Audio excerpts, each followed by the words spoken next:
Hey everybody, it's Dr. V from the Veterinary Telemedicine Facebook community, and I am thrilled to have here today Dr. Deborah Thompson from OneHealthLessons.com. Thank you so much for joining me on my video cast.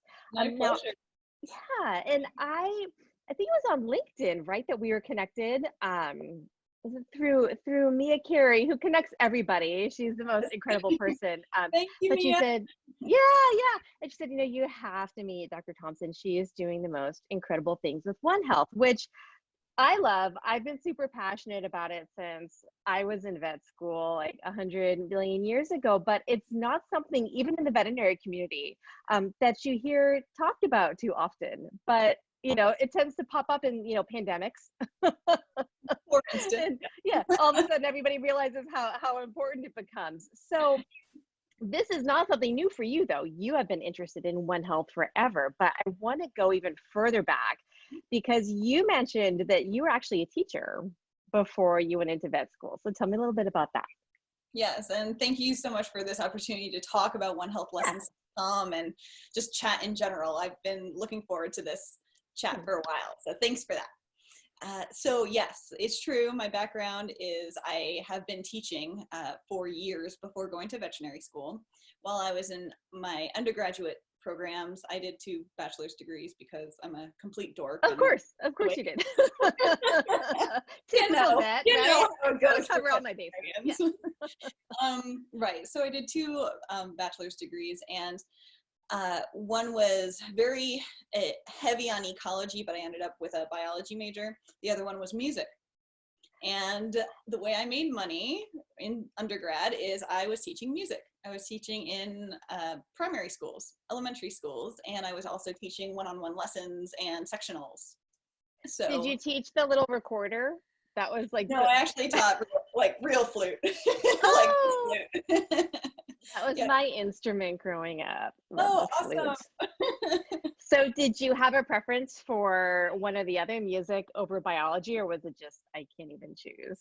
Honestly, if your last name is Thompson, you're automatically a musician. So Yeah, my 2 yeah. brothers I guess also that's have a true. bachelor's of music. So, and my dad has a bachelor's of music. So that's, how it goes with my family. But I've always been passionate about biology and particularly animals, but I never thought about veterinary medicine. I was 20 until I was 21, but that comes in later. Anyway, because that makes sense, right? No, so you came from a family of musicians. How did the interest in ecology come about? I think it's just an innate interest. I was Yeah. always fascinated by animals and being outside. One of my favorite things to do is just go hiking. Going out Yeah. near water, being out near nature, just, it hits me right here. So certainly ecology was a huge focus of mine. But because I was doing 2 bachelor's degrees at the same time, I'm like, I'm not staying an extra semester for 1 extra class. So I'll just, Right. I'll go with a bio, which is totally fine. And I love bio. But yes, I had an ecology focus.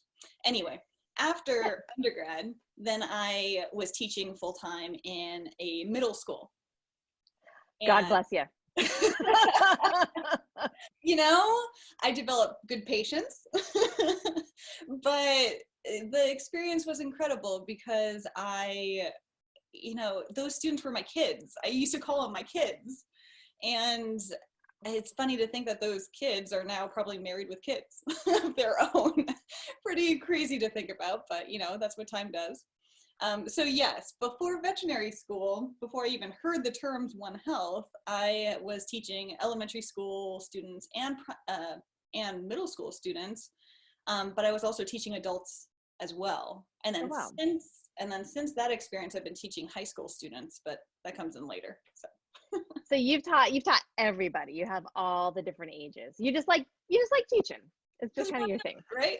I think it's Yeah. important to get kids interested in science in general and to have them understand where science plays into everyday life, especially now when I Absolutely. talk about Yes. vaccines and it's on the news, everybody's talking about it. And yeah. And so when you finished your undergrad and you were teaching, were you thinking at that point that you wanted to go to veterinary school, or was there something that shifted you along the way? Yeah, I wanted to go to vet school when I was 21 when I was in undergrad. but I needed a break from school. Mm-hmm. I hear you. And it was really interesting to see the classroom from the other perspective. Because Yeah. by the time I got to veterinary school, I truly appreciated all the extra effort my teachers put into classes. Because I Yes. know what's behind that curtain. Teaching is hard, but it can Yes. be really fun. And especially if you have really good material that sets you up for success. And onehealthlessons.com has that type of material. So Yeah. happy Now for that's the part that I just there's so many different little threads here that I want to sort of piece together. So, because I know for me, so I graduated in 2002, and One Health, there was a professor who worked on it, kind of like in the corner lab, but you wouldn't know about it unless you sought her out because you were interested in bighorn sheep. So it's not like it was a main part of our curriculum. So how did you, was it because of your background in ecology? Like what led you to realize, gosh, we need to look at the big picture here and not just the animal world? Yeah, that's a good question. And it's funny because yes, ecology was a big thing for me.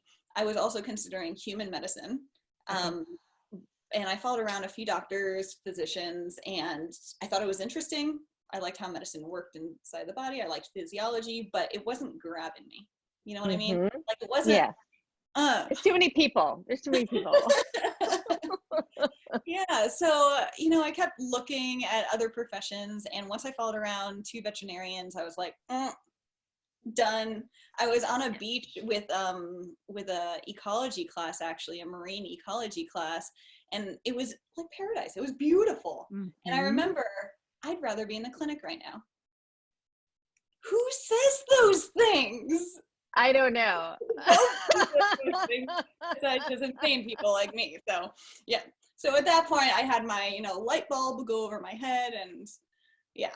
And then at the vet school interview, I was saying things like, I feel like veterinary medicine has more of an impact than if I was, say, for instance, in another field. Because if I, say, treated a cow with an infected udder, has mastitis, then I can not only improve the quality of life for that animal, but I can also, by treating mastitis, influence the amount of milk production and the quality of milk production.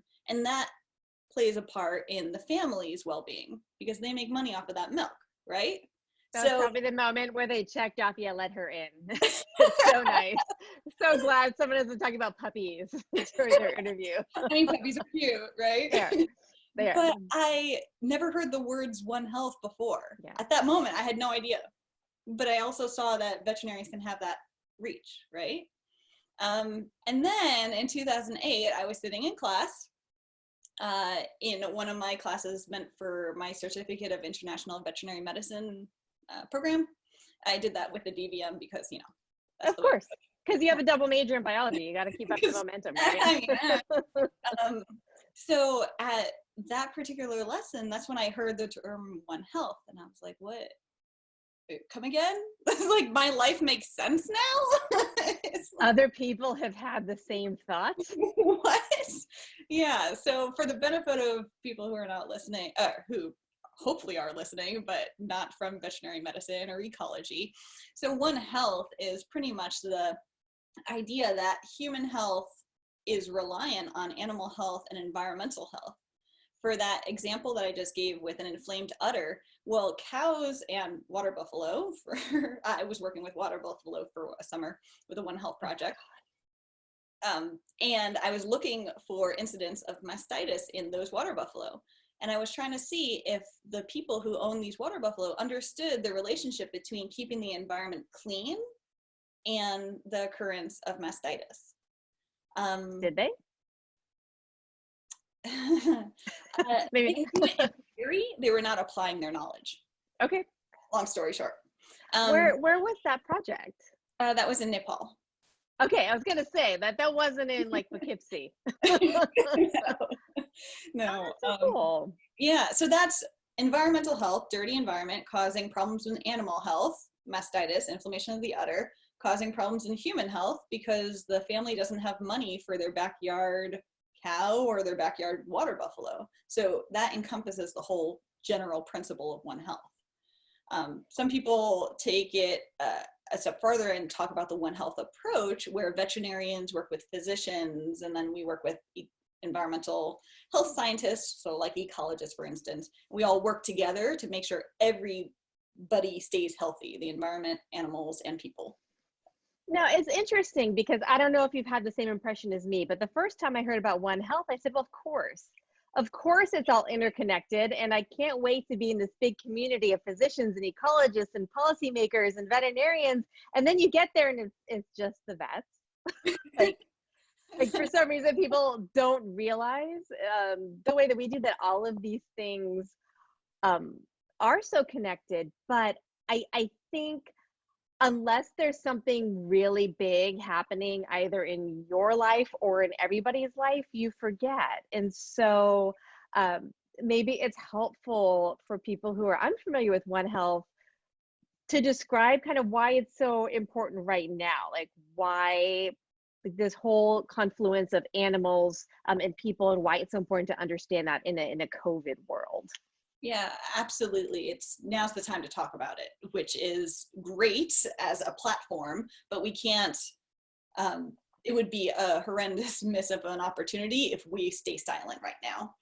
And that's one of the reasons why I was pushing for the launch of that website, onehealthlessons.com, because it has a particular online free lesson for kids anywhere between the ages of 6 and 18 plus. Actually, I wanted to have some general public lessons in there.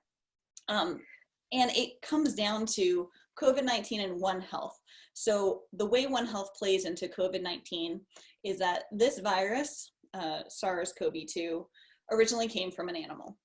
That's the theory. That's what a lot of experts are saying right now. And we think that it's coming from a bat because it's a type of coronavirus called a beta coronavirus. So coronaviruses are a family of viruses.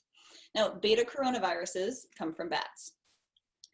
We don't yet know if there's an intermediate host in there in the mix. We don't yet know where the mutation happened. Was it in the bat? Was it in the first human to make it so transmittable between people? It's one thing to have a disease hop into a single person. Okay, stinks for that one person. But once it gets transmittable between people, that is a huge concern. And so scientists are now trying to sequence the virus all throughout the world. There are, according to some literature, at least 3 strains that are out there. Say on the west coast of North America right now, that's coming from Asia. The east coast is coming from Europe. But ultimately, this is an RNA virus versus a DNA virus. RNA viruses tend to mutate more. And with more mutations, it's harder to combat a little bit because they're a little bit less predictable. But the way One Health plays in, yes, it comes from the animal, but what was the environment that forced that animal into close interaction with people, right? It could be wet markets for sure, live animal wet markets. Those can be hotspots for what we call disease spillover, so sharing of diseases between animals and people and between animals and other animals. Yeah. But we also have to talk about habitat destruction and what is actually forcing these animals to come out and have to live near us. They have no other choice for shelter or food. So, I mean, if I was them, of course I would go out looking for food and shelter. Oh, there's a human, fine. But, big picture. No, but I mean, it is so complicated and it's so complex, which is why I am so impressed that you have this whole curriculum built out. Obviously, it's ages 6 to 18, One Health. This isn't something that you've just done recently. Like, how long ago did you start putting all of this material together? Well, when it came to COVID-19 material, it was fairly fast. When I started teaching One Health to kids years ago. Okay. And I think the very first time it was with Earth Day or Career Day, something like that. But was that when you were still in school? No. Okay. Like, you are just a glutton. Oh my gosh. teaching and schooling. Okay. So when I was in vet school, that was hard. All my time was devoted to school. Yes. Yeah, we all remember. But Did yeah. you start with younger kids and then realize that you wanted to build it out, or did you always sort of have the intention of having material for all of the different ages? Mm. Because they're not the same at all, like teaching to a high schooler versus No, teaching to a, yeah, Absolutely. A 6-year-old's coming out of the me phase. yeah, And a 16-year-old is more like, I don't know if I really want to be talking to you, but right. okay, if it has world impact, then yeah, I'm game. You know, I mean, oh. So yes, you have to definitely approach them in different ways, and certainly my background has made it a little bit easier for me to, you know, craft these lessons. When it comes to development of the COVID-19 lesson in particular, I I'm the type of person who likes to hear different stories from different people, and I just so happen to have friends who have postdocs in virology and immunology and evolutionary biology. And so anyway, the idea for this lesson came from just random conversations I'm having with my friends. I was like, okay, this needs to be out there, and this needs to be out there in a tangible, digestive way for kids to understand and no longer be afraid of this pandemic, because if they understand, then hopefully they won't be as afraid. And not even kids, but people, you know, I mean, we don't even, so I'm a veterinarian, like I have probably more knowledge than the average bear, but even I'm like, I got to ask my friend who knows virology to explain this to me. Like, it is really complicated. And I'm not sure people understand, like, it's hard enough for a virologist to explain it to me as a vet, or for me as a vet to explain it to another adult, but for you to explain this to kids, like, that really involves some deep understanding. And so you're not going to find this material, I think, anywhere else, and there is such a need for it right now, for multiple reasons. One, because the knowledge is needed, but two, because kids aren't in school, and I think teachers are really looking for some more of this material. So can you just sort of give an overview, if you're a teacher and you're thinking, yeah, I'd love to talk about that, but what, tell me more, like, how much is the Yeah. cost? Where do I go? Yeah. Excellent question. So the nice thing is I made the COVID-19 lesson accessible for free. And I did that because I don't want to profiteer off of a pandemic. I think that would be absolutely wrong. But I also feel that there's a huge need to have as many people as possible across the world understand where this virus likely came from. How can we protect ourselves? How can scientists right now work together in, say, a One Health approach to combat this virus?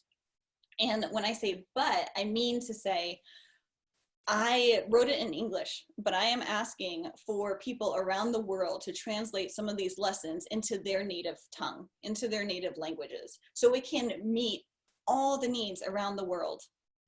And I made this lesson as simple as possible. All you need to do is have an online platform like Zoom or Skype or any others that allow for number one, screen sharing.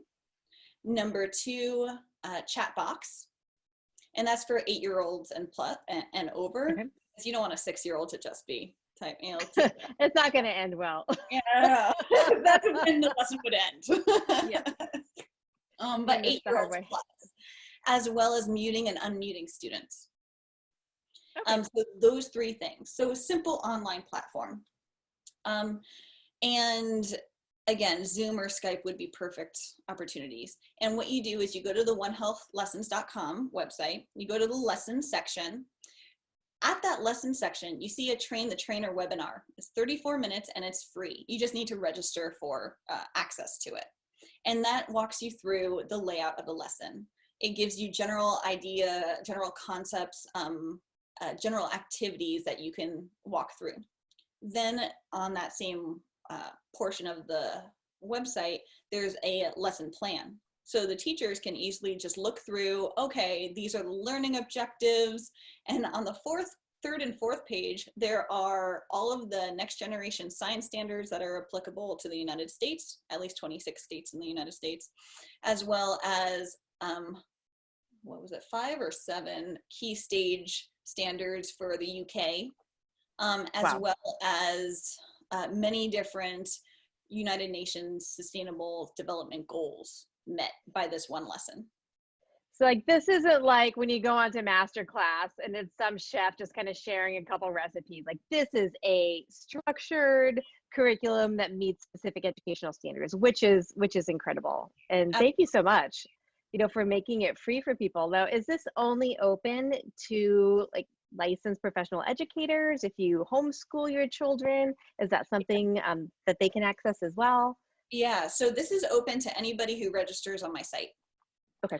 But I do ask for completion of a 2-minute survey after you finish, because I feel like if this isn't going to be a free lesson, let's learn from each other, right? Absolutely. That's the least you can do. We just talked about how much work this was. Fill out our survey. So yeah, it's just a 2-minute survey. And what I really want to get out of it is, number one, how can I improve my lessons for the next lesson? Particularly, how does it meet the needs in your subculture of your country? Because this lesson is going worldwide. I've had interest from Singapore, New Zealand, Kenya, Rwanda, Belgium, UK, India. So I really need to know. Yeah, I'm thrilled with this. But I need to know what works in what cultures. Yeah. So yeah. That's really important for me. Because there I have been- other lessons too. Has there been anything that really surprised you in terms of like a difference between one culture or another, where you're like, it didn't even occur to me that I should do this or not that, like, or anything? Maybe there's not something you can say. So far, honestly, so far around the world, the people who've been using the COVID-19 lesson have only written positive things, which is great. I love to hear this. Yeah. This is wonderful. And to answer your sub question from before, you were saying homeschooling or anything like that. There have been Girl Scout troops, Brownies troops, Boy Scout troops already using this. So okay, cool. You don't need to be up for the troops too. Yeah. You don't need to be a scientist. You don't need to know what a cell is. Just look at the Train the Trainer. And with this PowerPoint presentation for all these different age groups, alongside the presentation, you'll also see slide notes written in a PDF. Oh, great. So it's really turnkey. It's really turnkey. I made Even if you're like me and you're like, possible. I'm not very good at talking to kids. So. Yeah, no, honestly, honestly, at the very bottom of the lesson plan, there's a tip when it comes to people who are like, okay, I don't know kids, but I want to deliver this message. There are actually tips with how to introduce yourself to kids and how to structure the lesson. So good, it's all there. I was a Girl Scout leader for several years, but I was not very effective. I'm just saying that right from the start. I appreciate that. No, there's a reason I'm in veterinary medicine and not in teaching. Is there a badge for like a One Health badge? Oh, you know what? With the Boy Scout troop, they were telling me that I could play into one of the badges. Okay. Yeah, we got to find out, because that is the motivation that we all need, is the dog face. Or for sure. No, there definitely is a associated One Health badge. What I would absolutely love is to have a true One Health badge. You know, we gotta get a hold of the Girl Scouts of America and see if we can get that on the docket. Mm-hmm. Mm-hmm. So this is great. So basically, you guys, no matter who you are, whether you are an educator already, you already know where you need to go. And if you're not, and you're like me and you're thinking my kid's teacher needs this, you can send them there, share it on your Facebook. Let everybody you know that they should go to this website. So it's onehealthlessons.com on the web, but you also have some social media that people should follow. Yes. On Instagram. Facebook? Yep. And Facebook. Yep. Just type in One Health Lessons, plural. One Health Lessons, plural. And you got me. Fantastic. Well, thank you so much for sharing all this amazing information. Is there anything else? Yes, actually, when it comes to the Facebook page in particular, I am constantly adding articles from New York Times or other like Nature, anything that could be great extra learning material, like follow-up material after lessons. And I say specifically what age group these articles would be appropriate for. Like the 6-year-olds aren't going to want to read the New York Times. No, Okay. not at all. But if you are as interested in this as just, you know, a curious adult, then certainly look at the Facebook page and you'll like it. Again, One Health Lessons. One Health Lessons, plural. Yes. And it's spelled out ONE. It's not the number one, right? So all of this stuff, I don't want you guys messaging me later. But I'll put it on the bottom here too. It'll be a nice little number. So thank you again, Dr. Thompson. This was fantastic. Thank you so much, One Dr. of my B. passion points. Yeah. All right. Take care, everybody. We'll talk soon. Thanks again.